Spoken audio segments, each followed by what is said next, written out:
नमस्कार, कृष्णा न्यूज में आपका स्वागत है। नगर जालौन में निर्बाध विद्युत आपूर्ति के लिए बिजली विभाग ने शुरू किए प्रयास। महेंद्र नाथ भारती। समाचार विस्तार से। जालौन नगर को बेहतर बिजली उपलब्ध हो सके, इसके लिए ग्रामीण क्षेत्र की बिजली अलग कर नगर में 36 नए ट्रांसफार्मर तथा 10-10 MVA के 3 ट्रांसफार्मर लगाए गए हैं तथा एक नया बिजली पावर हाउस भी बनाए जाने के लिए प्रस्तावित है, जिससे नगर वासियों को अच्छी विद्युत आपूर्ति उपलब्ध हो सके। यह जानकारी अधिशासी अभियंता द्वितीय महेंद्र नाथ भारती ने दी। अधिशासी अभियंता द्वितीय ने बुधवार को नगर में विद्युत व्यवस्था सुचारू बनाए रखने के लिए नगर में भ्रमण किया। उन्होंने पुराने बिजली घर का निरीक्षण कर उसकी साफ सफाई कराए जाने के निर्देश देते हुए कहा कि नगर में सब्जी मंडी स्थित छोटे बिजली घर पर विद्युत बिल जमा करने का एक काउंटर खोला गया। नगरवासी अब यहां भी अपना बिल जमा कर सकते हैं। इसके बाद उन्होंने पत्रकारों से रूबरू होते हुए कहा कि नगर तथा ग्रामीण क्षेत्र में बिजली व्यवस्था बेहतर बनाए रखने के लिए विभाग प्रयासरत है। इसके लिए 10-10 MVA के 3 ट्रांसफार्मर लगाए गए हैं। इसके अलावा हरदोई और बाबई में भी लोड की क्षमता बढ़ने पर वहां भी अतिरिक्त ट्रांसफार्मर लगाए गए हैं। नगर में बिजली का लोड बढ़ने पर 36 नए ट्रांसफार्मर और लगाए गए हैं। अब नगर में 140 ट्रांसफार्मर हो गए हैं। इसके अलावा 490 पोल लगाए गए हैं, जिसमें लगभग 19 किलोमीटर की ABC केबल बिछाई गई है।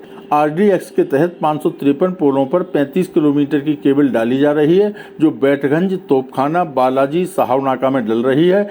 हरदोई राजा में नए बिजली घर बनाए जाने का प्रस्ताव पारित है, जिसके लिए जगह को चिन्हित कर लिया गया है। इस बिजली घर के बन जाने से इस तरफ के गांव की बिजली आपूर्ति इस बिजली घर से शुरू कर दी जाएगी, जिससे नगर की बिजली व्यवस्था और अधिक बेहतर हो जाएगी। इस मौके पर SDO कौशलेंद्र सिंह, नरेंद्र सोलंकी आदि मौजूद रहे। कृष्णा न्यूज के लिए ब्रजेश ओदेनिया के साथ आशीष द्विवेदी की रिपोर्ट।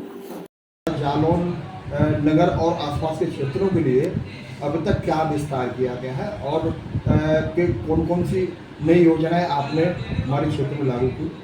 जालौन नगर में जो विद्युत गृह है उसकी क्षमता 2x10 MVA है।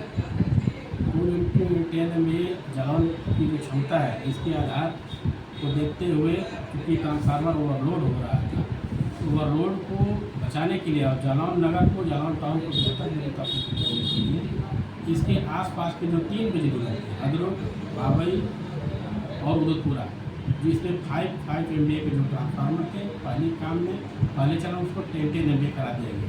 इससे जो क्षमता वृद्धि हो रही है हमारी 5 से 10 MVA, टोटल हमारी लगभग 5, 10 और 15 MVA की क्षमता वृद्धि करा दी गई इन तीनों बिजली घरों पर। इस बिजली घर का जो जालौन बिजली घर का लोड को हम लोग जो ग्रामीण क्षेत्र का लोड है उसको काट कर ट्रांसफर किया गया। लगभग 100 एम्पियर बाबई पे, लगभग 100 एम्पियर हदरुप पर भी, इतना ही उदयपुरा पर भी ट्रांसफर करने की प्रक्रिया चल रही है। जो विद्युत भार जालौन और आसपास क्षेत्रों में है, क्या उसके लिए जो आपके पास ट्रांसफार्मर है, क्या वो पर्याप्त है? हाँ, हमारे पास ट्रांसफार्मर इस समय पर्याप्त हैं और इस समय 40 लगभग क्षमताओं के ट्रांसफार्मर 40 में सम्मिलित है। जालौन क्षेत्र के आसपास कोई नया बिजली घर प्रस्तावित है? जालौन टाउन के बिजली घर को ओवरलोडिंग कम करने के लिए जालौन के ही बगल में हरदोई राजा एक जगह है। हरदोई राजा में 1x5 का सब स्टेशन प्रस्तावित है और उस सब स्टेशन की ज़मीन चिन्हांकन कर ली गई है और RDSS में प्रस्तावित है, उसका शीघ्र काम शुरू किया है।